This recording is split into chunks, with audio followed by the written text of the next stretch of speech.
Thank you for joining me this afternoon. I'm going to read from the book of Revelation, chapter 19, some verses to encourage you, to comfort you, to edify you.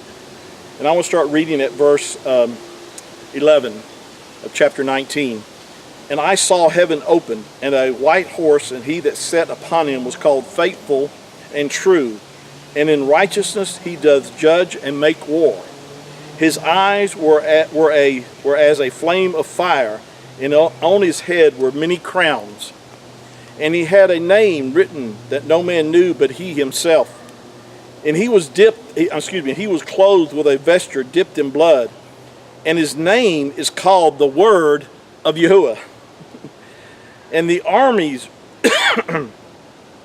which were in heaven followed him upon white horses, clothed in fine linen, white and clean. And by the way, this is talking about you and I as believers, because if you read the verses before this, it talks about that the fine linen represents the righteousness of the saints. And it says that we will be riding with him. Now this is making reference to his second coming. So we have to already be there in order for us to come back to the earth. Another proof that the rapture of believers has to take place first, and we have to be in heaven to come back with him.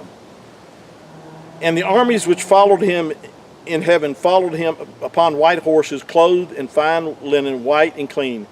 And out of his mouth goes a sharp sword, that with it he should smite the nations, and he should rule them with the rod of iron, and he treadeth upon the winepress of the fierceness and the wrath of Almighty Yahuwah. And he hath on his vesture and on his thigh a name written, King of Kings and Lord of Lords. And I saw an angel standing in the sun, and cried with a loud voice, saying to the fowls of the air that fly in the midst of heaven, Come and gather yourselves together to the supper of the great Yahuwah. What a great time to be alive if you truly know Yahuwah as your Savior. And so may these words comfort you and edify you today. Shalom.